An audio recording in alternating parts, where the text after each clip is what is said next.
Welcome to Hard Beautiful Journey, where we embrace vulnerability as our superpower and let courage light our path.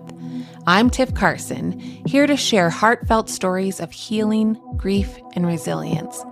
Each week, I'll talk with guests from experts to everyday heroes about their journeys through adversity. Together, we'll uncover the beauty that emerges from life's challenges and how each experience can spark profound growth. Join us on this courageous journey of connection and transformation.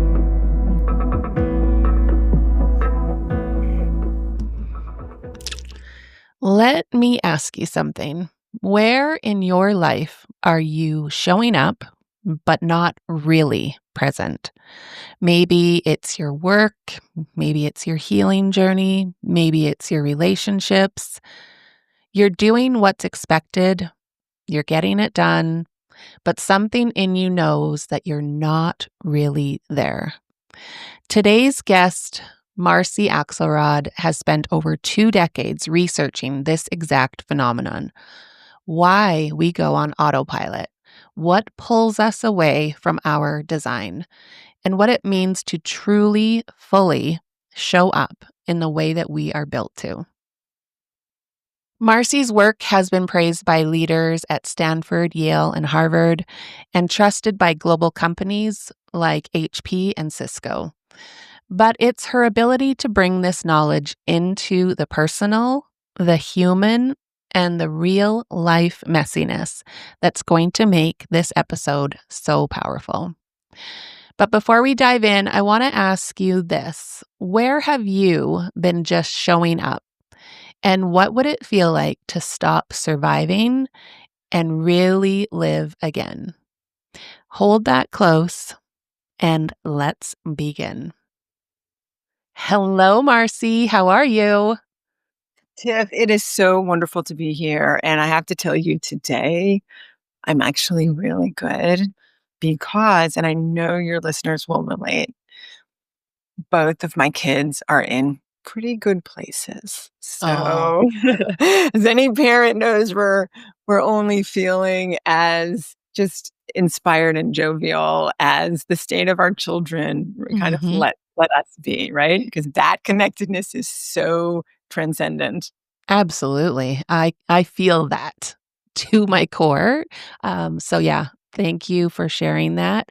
So I know that you may have done a lot of interviews where people dive straight into maybe the science part of what you do, but I want to Mhm. start from the heart. Oh, awesome. So when someone really sees you and asks you, what do you love most about the work that you do? What's the honest answer? That people share how they were transformed by it. Mm-hmm. And I'd like to comment on the words that you chose when people really see you, right? And ask you Mm-hmm. what you love about it. Seeing so much of what we're doing is this bit by bit by bit. We see this and we're doing something related, and then we see that and see that. The word that you did, some words, 2 words that you chose not to use because they're less colloquially accepted. Instead of when people see you, when people feel you, or when people are truly with you. Mm-hmm. There's a whole lexicon behind showing up. And when you use that lexicon, right, to becomes with and for. Individual becomes all individual, right? People interact with you differently. And I'm gonna stop here because I think we're gonna get to the big picture that weaves this together. Mm-hmm. But I really just did want to immediately pick up on the truth, right? The way that we relate right now makes us more kind of to each other as opposed to with and for. For people who are listening and not watching, what I just did is I kind of clapped my hands together. Notice they're kind of pushing against. And then what I did is I interwove my fingers. Mm-hmm. And that's a much deeper way of, you can still use the word see, I guess, But let's face it, there's seeing and then there's truly, feeling and flowing with. I absolutely felt the difference even in that energy of the pushing of your hands together and seeing somebody, and then the energy of weaving your fingers together and feeling. I'm so glad. Yes. Yeah. Okay. Tell us Mhm. more. So, let's get into some of this. But before we do, can you take us back to a time in your life when you were just showing up, and what did that look like and what shifted? Oh, absolutely. And I mean, this also very much is kind of the hard part of the hard, beautiful journey. Mhm. So is this the right time to kind Yep. of mention? Yeah. Yeah. I mean, people ask me why is showing up my thing? And I mean, it was designed into me, just like so much of our lives are. At age 6, my family moved from Baltimore to Boston. My parents, who were physicians, they were finishing their postdocs at Johns Hopkins. My father was offered a great job in Boston. We move. Little Marcy loses everything she knows, right? I mean, Mhm. the friends, the school, the house, the familiarity, the flow of the family, everything shifted. Now we're in a different place. And I'm not one to act out, so I acted in, which means that kind of that conspiring elixir of environment and your genetics came together. So stuttering was my genetics, Mm. and then the environment turned it on. And I lost the ability to speak when I was 6. Mm. So imagine you're in school, first and then second, third, fourth grade, you know? Mhm. Teacher asks a question, Marcy's hand goes up. The entire collective energy of the class goes, oh, the teacher's going to have to call on Marcy. And the teacher was like, oh my God, there's going to be some point, like, here we are every day. I'm going to have to call on Marcy. And it's because they knew that when I tried to speak, what was going to come out is just this effortful struggle of just sounds, like even the first sound, like, like, stuttering is not kind. Mhm. At that stage, it can become your life's gift. So that's where the struggle started. And to get at your question, I mean, that's, really the beginning of why I'm doing what I'm doing. What started to happen, because being me in those moments was too painful, because I felt like I was letting down the world, letting down everybody, making them feel pain. I don't want people to feel pain because of me. So I shut myself down, and the self mirror, right? So for people listening, I'm holding my hands up such that my palms are facing me. And I decided to turn it all outward. I'm turning my hands outward. And instead of thinking about myself or even feeling myself, I started to observe everyone else around me with a tremendous keenness based in desperation. If I can't show up as I choose, let's observe how everyone else is choosing to show up. And what I readily saw, when you see at the Foursquare, the game that we're often Mhm. playing on the laptop behind school in America, there's a bully and he's slamming everybody out. And then there's kids in line who are the scaredy cats. Oh my God, if I get slammed out, like, everyone thinks that I don't have, a presence here and the bully is bullying me. And then there's all the kids who are just kind of aloof looking around thinking, I don't know what to do with this. And then there's the teacher not intervening. And I kept saying to myself, why are they throwing their show up choices away?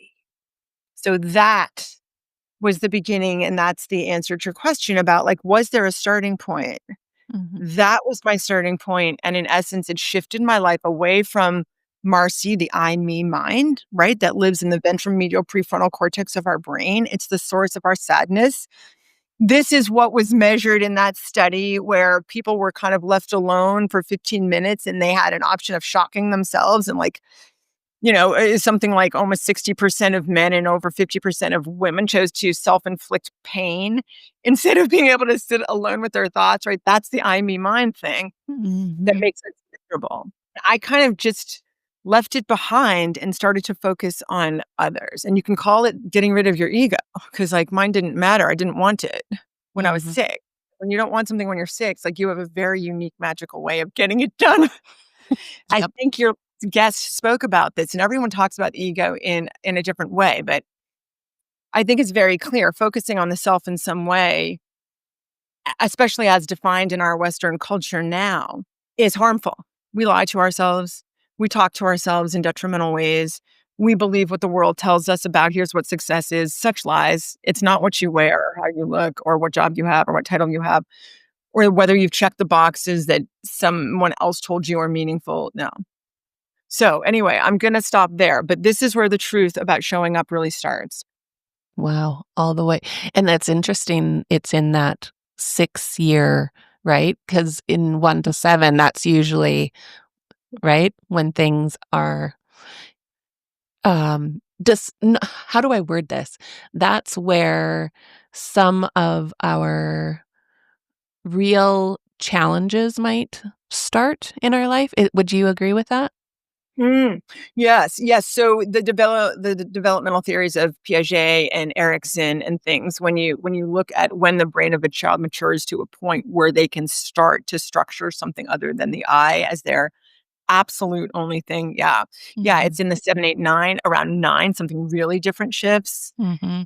Yeah, but we can leave that. You can tell my background is psychology. So, can you get into the science piece a little bit? Yeah. What is nature's model, Right. and what happens when we go against it? And second question is, what happens, or can you explain the difference, I guess, between just showing up and truly showing up? Yeah, yeah. You said a bunch of things here. Give me just a second. What is nature's model? What happens when we don't? And the third part is, The difference between just showing up and truly showing up. yeah, got it. Okay, I'm gonna just quickly answer what happens when we don't. Okay, it's how you feel, how most of society feels right now: anxious, unhappy, that life doesn't have the meaning that you want it to. You feel disconnected much of the time. You feel like you're against. Maybe you feel like you want to control things. Need I go on? Mhm. Okay, so that's just showing up feels. It's what 80% of us do 80% of the time. According to my research, it goes back to 1999. By the way, those are global studies, hundreds of thousands of data points. And it's been mostly evergreen, meaning like repeated on a regular basis since that time. Mhm. So these are very data led findings. That's what happens when we don't understand the truth about showing up as nature designed. Nature's model. I will show you the model. Well, first I'll briefly talk you through it. Bottom line is we're not in one role. So when we grow up, we're kind of taught that we're in this role. You're the self, the other person's over there, society's over there, fine. Not so true or not so accurate. It's not that simple. Bottom line is we're in 3 roles at every time, at every moment. So Tiff, the way we started, right? You asked a very connected question and you felt me. Mhm. And I felt you feeling me. Mhm. So, a large part of what you felt, what you thought about, and how you behaved in that moment was because of me and this podcast. So, the external environment and me as a human took up inhabitants in your body, in your mind. So, you can't just say you're just an I, you're just Tiff. You actually have a situation member role. And it's not just how you presence. We can talk about presencing and what it is. It's much deeper than people think. But literally, the chemistry of your body was shifted then as it is now. So that's our second role. I call it our situation member role. And everything at every moment is in a situation, not just people. I'm looking at a tree outside my window.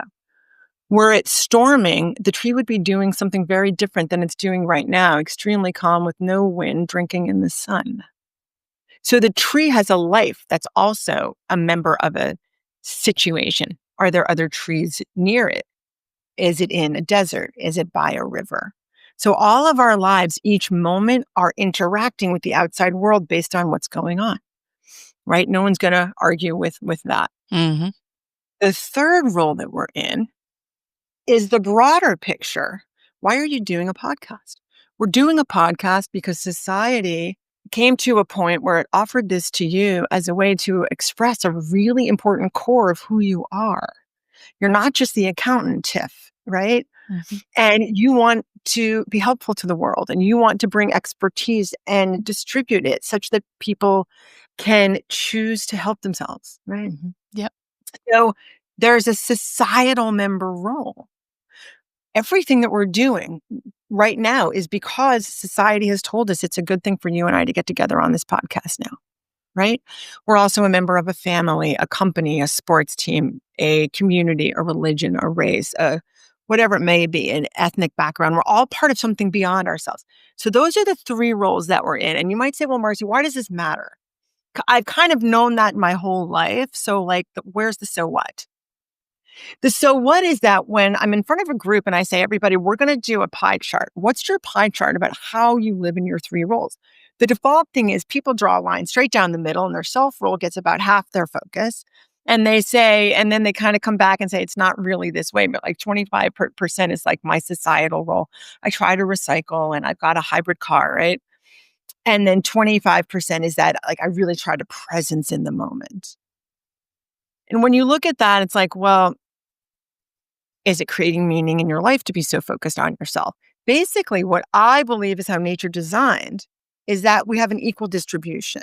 And this is how when humans lived in tribes, and I'm holding up a slide that I'm going to give you, Tiff, so that you can share, showing up, and I've used a rainbow because that's for many, many reasons, self-situation society.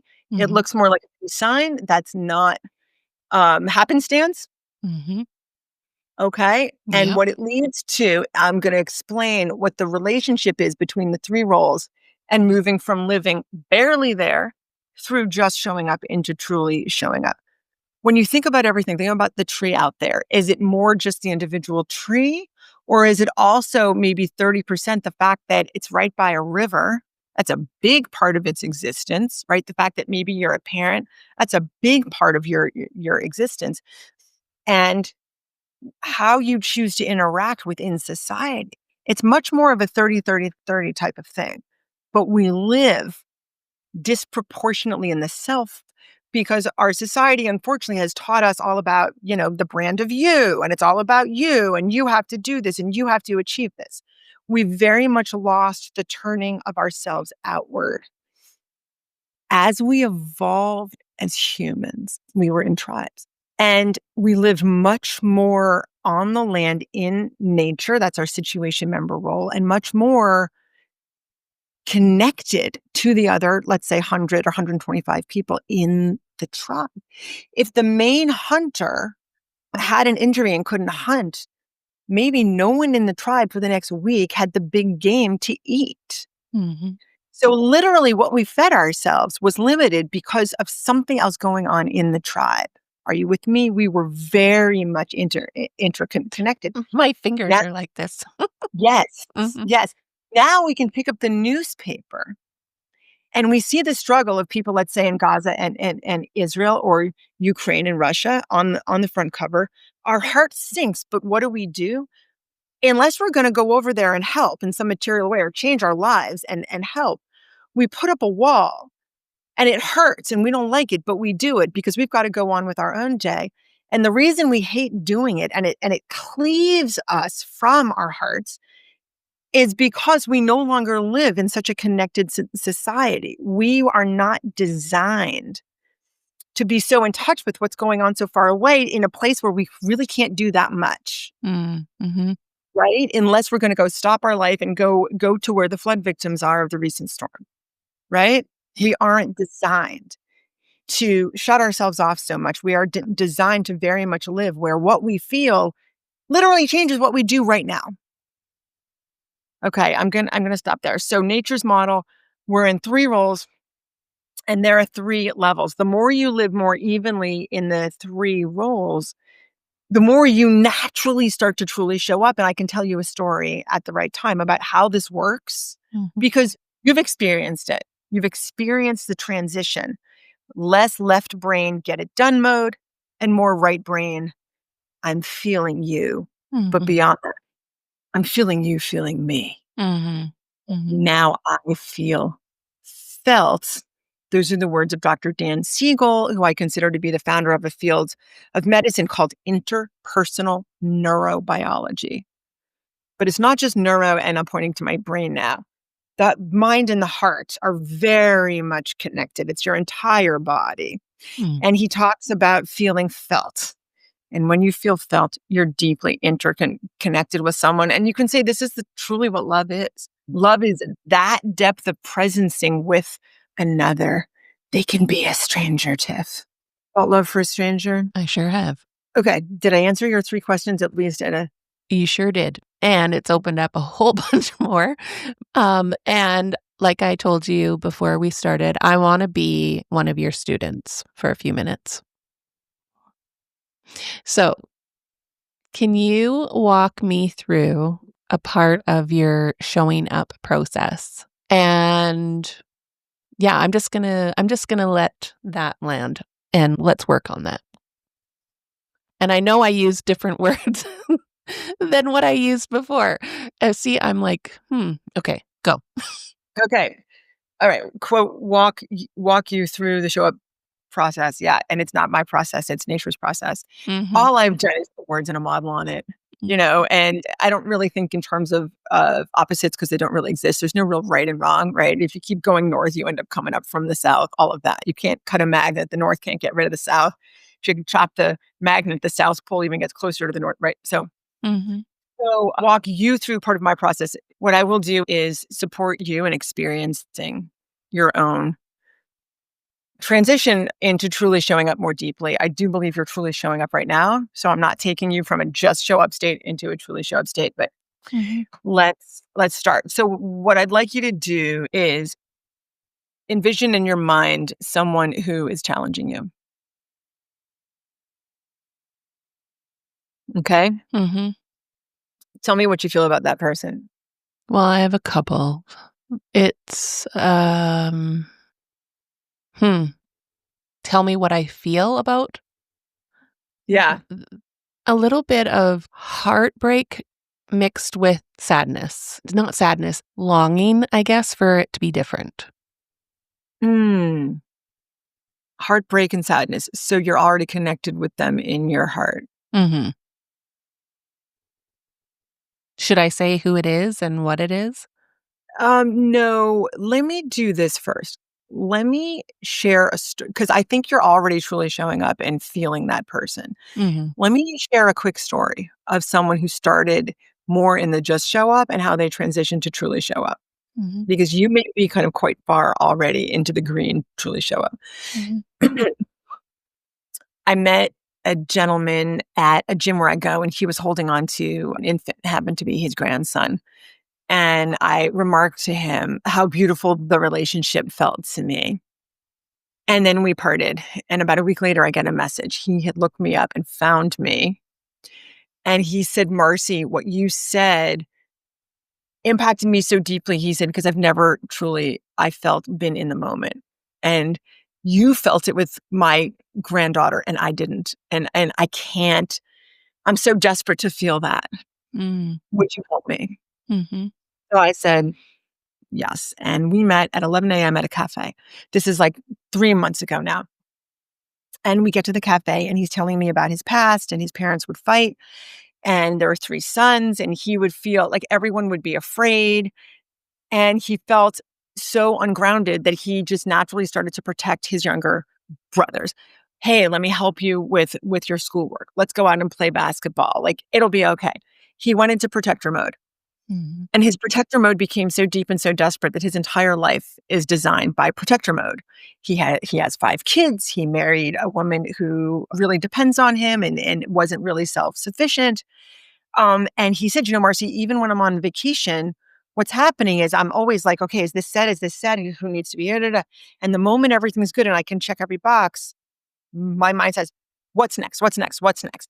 In his job, he manages 500 people. Okay, so his entire life was designed because his safe zone, his success was always in an abstraction, not present, but focused on how do I create control? How do I make it a copacetic, smooth running thing? So he's telling me this, and he's almost beating his chest explaining it, but at the same time, I knew that he was desperate, and I just said, "Okay, we can call him Chuck." And I'm like, got it. The fact that you understand this is fabulous. And he's like, "What should I do? What should I do? What should I do?" And I said, "There's a man right at the table over there. Look at that man." He glanced at the man for about 2 seconds. He's like, "Oh my God, what a schlump. Why isn't he at work? It's 11 o'clock on a Tuesday, and he's just on his phone. He's not even with the person that he's with. He should be, how can he be so irresponsible?" Massive judgment. And he was all worked up about it. Like, how could he do that? And he was so sure of himself because those were facts for him, and that's the way it is. And I listened to it, and he was validated the whole time. And then he's looking at me like, "Okay, now what?" And I said, "Chuck, keep looking." And he looks at the man again. And since he had already gone through all of his judgment, there was a little bit more openness. And he looked at the man. And now he took a few more seconds. And he looks back at me and he's like, he's not very happy. And as if that was all, he looks at me again to check the box, right? We're in get it done mode here. And I said, "Chuck, keep looking." And in his chair, he started to slump a little bit. And he started to have his eyes stay on the other man as he spoke to me. And he said, "I think there's something wrong." And he said, "I'm feeling sad now. I'm really sad." And a tear came to his eyes. It's coming to mine right now. And he said, "You know what? Wow. Maybe he's not looking at the person he's with. Maybe she's his daughter." So now he's really relating to the man. And he's feeling what he's feeling. Said, maybe it's the mom, and maybe she's in the hospital. And he said, "Do you think the man might accept a hug?" Now you got to understand, Okay, I'm crying. Chuck looks like he lives at the gym. Chuck is one of these people like you wouldn't, and he's 50 years old. He's got a square jaw, and he's a good-looking guy. You wouldn't expect him to come over and say like, "Wow, you look sad. Can I give you a hug?" So I said, "Chuck, it's up to you. If you accept the man and just say, I was feeling maybe what's going on with you right now, and I felt your sadness. Would you like a hug?" And in that moment, what Chuck did is he moved from his head, from judgment mode, from knowing he was right, from being closed, to truly feeling, from an absolute lack of presencing. And I will explain how this happens in the left hemisphere based on what Ian McGilchrist, a psychiatrist out of the Isle of Man, has taught us, and how he moved from his head into his heart. And it turns out it's exactly what I wrote in the book about 2 years ago. So what the book explains, we start out just in our self mode. Our single role of self. And then as we start to presence and get into our situation member role, we start to move into just showing up, toward truly showing up. And once we're in truly showing up, we go from, so this is noticing, tuning in, feeling with is what happens next. And then there's the holy grail, enacting care. Noticing, tuning in, feeling with, enacting care. Can you say we just transform society? Oh my goodness. You say a child will feel felt by their parent and they will be grounded for their entire lives. And they will not need to do thrill-seeking behaviors. They will not need to be testing out what the premature intimacy feels like, and the vaping and the drugs. Instead of feeling a sense of competitiveness, we will look at each other and say, how can we both help out the company at the same time? How can we apply as a team?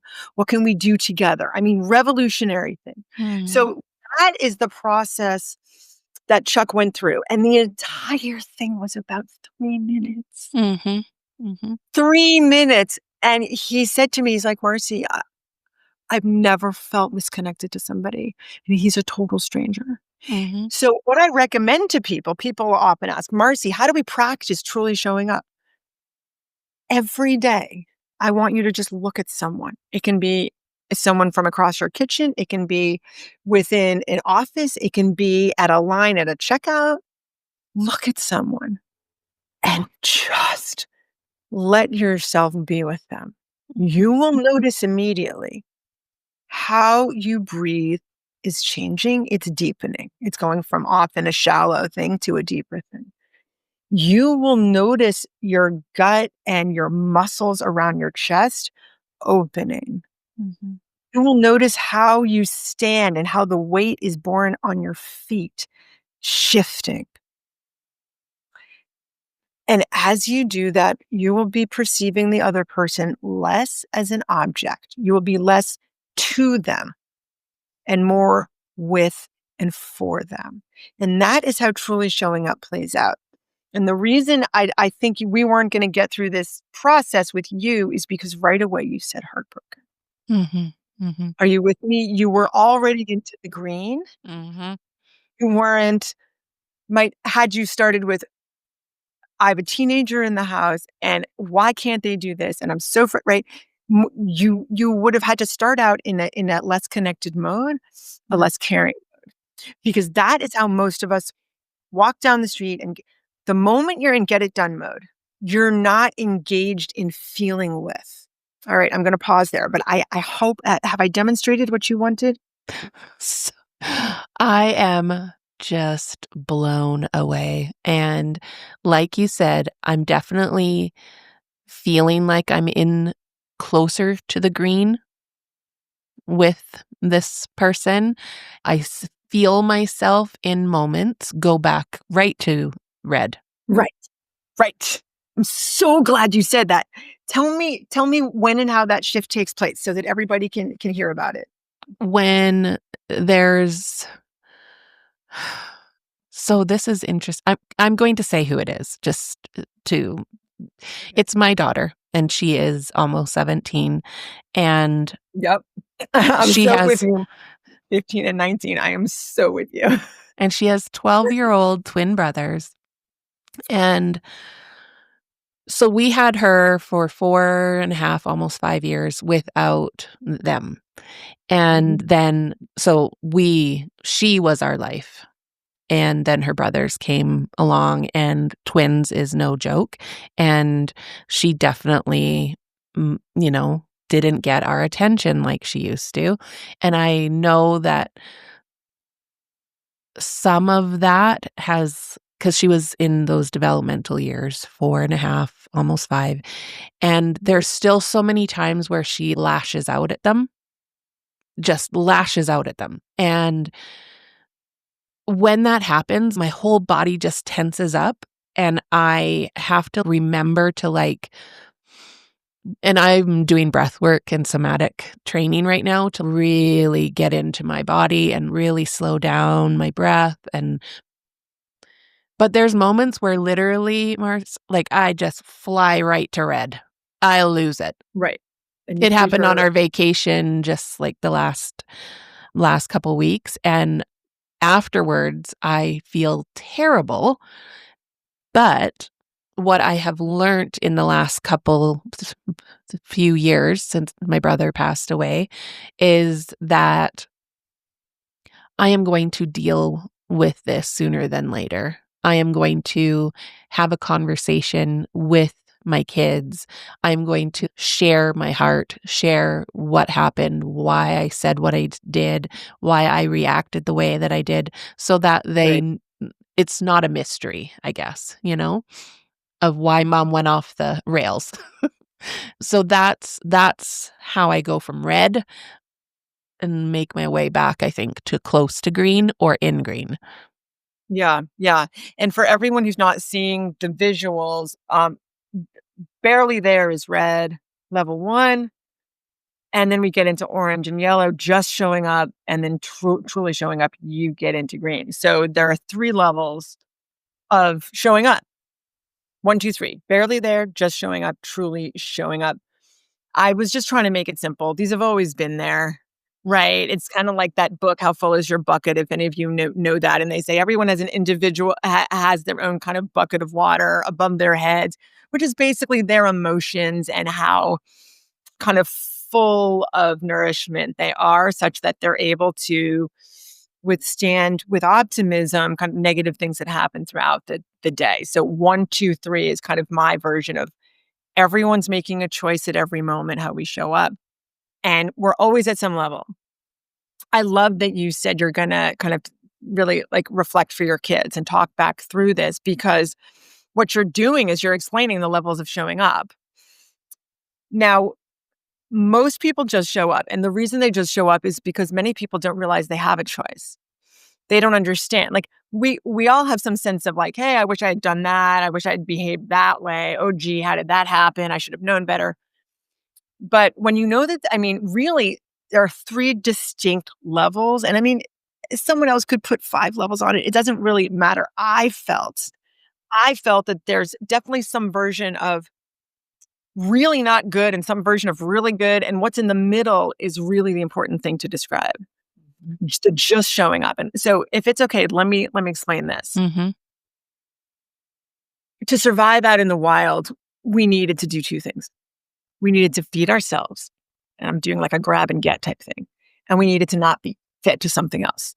Mhm. So we had to surveil. We had to see the predators out in the bush. Our brain can't do like you can't have one system of attention that's doing the extremely laser focused spotlight. I'm focused on this one little berry that I'm going to pick from the bush. You can't be doing that. And is that rustle over in the bushes a tiger or the wind? You cannot be doing that. So, evolutionarily, the way we and every mammal evolved is we have 2 systems of attention. One's in the left hemisphere and one's in the right. And there's a connection, supposedly a connection point, the corpus callosum in the middle, but it's not really connecting. What it's really doing is filtering. What it's really doing is arbitrating and stopping stuff from going across that we don't care about. The left system is it controls the right side of the body, the right arm in most of us. Grab it, control it, get it done, pick the berry from the bush, shoot the arrow and kill the deer, whatever it is, right? And you know that when you're locked in on that, it doesn't matter if someone walks in the room behind you. You're not going to know because you are so locked in. Most of our day, we are in that mode, right? Empty the dishwasher, open it, reach in our hand, pick up the dish, put it away. We are in get it done mode. And there's often a little bit of stress in the background. And when there's a little bit of stress, or call it time pressure, or when do I get to that next meeting, or what does my boss really think, or oh, my teen is driving me crazy, or why can't my partner do this thing I asked of him or her? Any of that type of stressor, it puts us in that left hemispheric mode. That left hemisphere cannot see what's truly going on because it is designed to stop time. You know, the gazelle is running and it's running. You aren't thinking about, wow, the way the sun is reflecting off of its fur is so beautiful. You aren't thinking about maybe it's a baby gazelle and the mommy's looking for it, or maybe it's a mommy and there's babies over there and it's trying to. You aren't thinking about anything other than this is an object of my control. It's an abstraction. You are literally in the number or in the map. You're Mhm. not the territory. You cannot experience the truth of the moment or of flow in any way. Mhm. So you represent the past. My teen is doing this, whether or not the teen really is. What your mind does is it projects into the now what you've experienced in the past. Mhm. This is why this whole Groundhog Day, every day at work is the same. And I know what he's going to say, and I know what she's going to say, and I know what's going on. I know it. I'm done. This is truth. It's fact. It's done. And it's completely wrong. The right hemisphere is the one that is connected with the actual flow of what's going on. It's the only system that can perceive the bigger picture. This is the system, you're up on the mountain now and you're looking down and you're like, oh, now I see how things are working. It's the bigger picture where the new idea comes, the new perspective shows up. It's the system where, Tiff, as you and I look into each other's eyes, you know what I'm feeling. And I'm feeling it because of what you're feeling. Mhm. And that smile and that nod, Tiff, that Mhm. really feels good. And I want to thank you. So feeling others, reading the language of someone's body, even someone across the parking lot you've never met, that's a right hemispheric thing. Feeling the music and swaying to it, and you feel your body move, that's your right hemisphere. Reading a poem and sensing all the depth, that's the right hemisphere. So the human aspects of life, the thing that lead you to feel the heartbreak, to feel the love, that's your right hemisphere. It is hijacked. It is not online when you're in get it done mode and when you're stressed out in any way, or when you're exhausted, or when you're hungry, like all those things that never happen. Mhm. Oh, what about if you're sleep deprived? You're absolutely going to be left hemispheric focused. And it's not kind because the left hemisphere doesn't care. The left hemisphere is AI.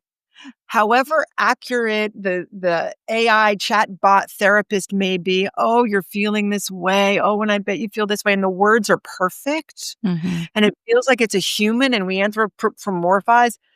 It will never care about you. Mhm. Until blood runs through the veins of that computer chip, it will never care about you. Mhm. Well, Mhm. makes it dangerous because it doesn't even know what a human being is, Yeah. and it shouldn't know who you are. So when we're in that left hemispheric mode, we're treating each other as objects. We are in the to mode. We are not in the with and for mode. Mm. So that's really what's going on when you're suddenly triggered by your daughter is you're using this very helpful part of your brain. We need it. We need it to get things done, but it's the emissary, it's not the master. And in society, we've shifted. And the emissary is now running the world. And the reason I use the master and emissary metaphor is because the book by Ian McGilchrist that describes all this is called The Master and the Emissary, the Making and Unmaking of the Western World. Mhm. Um, Wow. Okay. so it's very That that is so super helpful for me to break that down, and now I have a different lens, I think. Not I think, I know. Mhm. Can I just briefly explain how do you shift in a very simple way? You're Mhm. already doing the breath. Mhm. It's an embodied shift. The breath work. You can literally just soften your eyes Mhm. and look at her differently. I have done that. I did that on our vacation, Marcy. Oh, Where I because I am in that training right now, and that is one thing that I have been learning to do, and in that moment, in the I just stopped, and I took some breaths, and I softened my gaze towards her. and you felt her. Mhm, And then you were no longer judging what she was doing and right? mhm, mhm. Oh, I'm gonna get emotional. Yeah. I felt Um, all of them actually, because we're divorced now, and, like, going on vacations with my kids looks different, yes. and it's not just different for me, obviously, it's different for all of them, and so the very first day of our vacation, there was a moment in the hotel and where it just got loud and anger and all of that, right? And I just stopped. I stopped all of us, and I just said, "Let's have a family meeting." And I just stopped and I felt them. And I felt Mm. what was going on in their hearts, and, like, that they wish their dad was there too. Mm. And I said, "I feel that, and I honor that." Oh my God, I'm so with you. I'm divorced as well. Vacations with my kids are really it's yeah. They're different.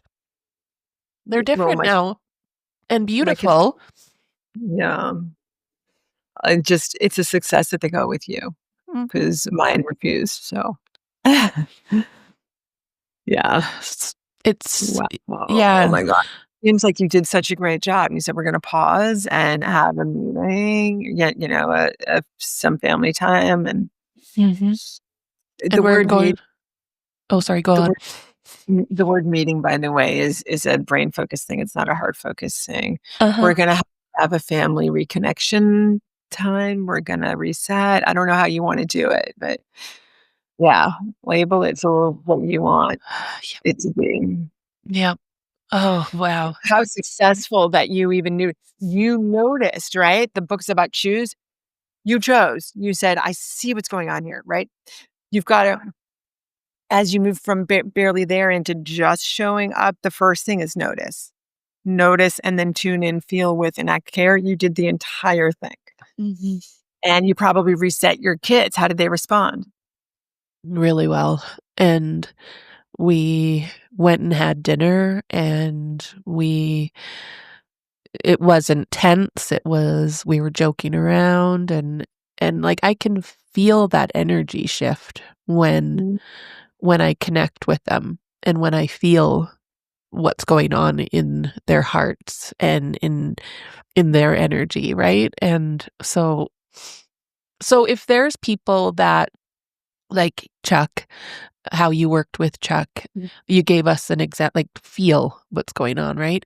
If is there anything else, if there's somebody out there right now who doesn't know how to start this process, what Right, would you like, if they're in grief or burnout or they're in a big life transition, right. where should they start? Yeah, so that's, grief and burnout, those are barely there states. The first thing you have to do is process that. You can't just try to move out of it. First, you have to stay with it. That's the very first thing. And whatever your process is, journal, walk, cry, accept. You have to accept. You have to forgive. There are a lot of ways of doing it. I'm just watching the time and we Yeah. have 1 minute here. But after that, the way to start to practice showing up, I mean, this is a daily thing, is to the first thing you do is either notice that you're not truly showing up and just pause. You have to stop. Mhm. You have to let your muscles relax because you're switching from your sympathetic nervous system into your parasympathetic system. Deep breaths are a really good thing to do, Mhm. and try to widen your gaze, get more into that open awareness so that you can what you're doing is opening your body, which is your perceiving system, to the more of what's out there. Mhm. That is shifting from your left hemisphere into your right, and that is what's doing it. You can choose to just look someone and feel them. So these are all ways of doing it. The book, has a ton of ways of doing it. I'm just gonna Uh, switch to this screen. This is how you can check out more of Marcy's stuff. Choose2showup.com. She's on Instagram, at Marcy Axelrod and on LinkedIn as well. Before we wrap up, I would love to know what you are grateful for today. oh my god. Well, I'm grateful for this conversation. I'm really grateful for, like, an endless number of things. I'm grateful to be able to open my eyes and be awake. I'm grateful to be where I am. I'm grateful my kids are here, on, and I'm really grateful to be able to share Tiff with, for, and through you these concepts, and let's hope that they help somebody, if not more than one person. There were so many moments in this conversation where I know I caught myself holding my breath, and obviously I was crying. I realize that I do still do that. Just show up in some areas. I go through the motions and I forget that I have a choice. So I want to ask you again, where in your life are you showing up but not really here? And what would it feel like to return to yourself, even just 1% more? I want to thank you, Marcy, for your brilliant heart and your generous wisdom. If this conversation resonated with you, please check out her book, How We Choose to Show Up. and visit choosetoshow.up.com. She is doing powerful work in this world. Thanks for being here for this episode of Hard Beautiful Journey. I hope today's episode inspired you to embrace your own vulnerabilities and recognize the strength within you. Remember, every story of resilience adds to the beauty of our shared journey. If you enjoyed this episode, please like, subscribe, and leave a review. Your support helps me spread hope and healing to even more listeners. Until next time, keep shining your light and embracing the beauty in your journey. Bye-bye.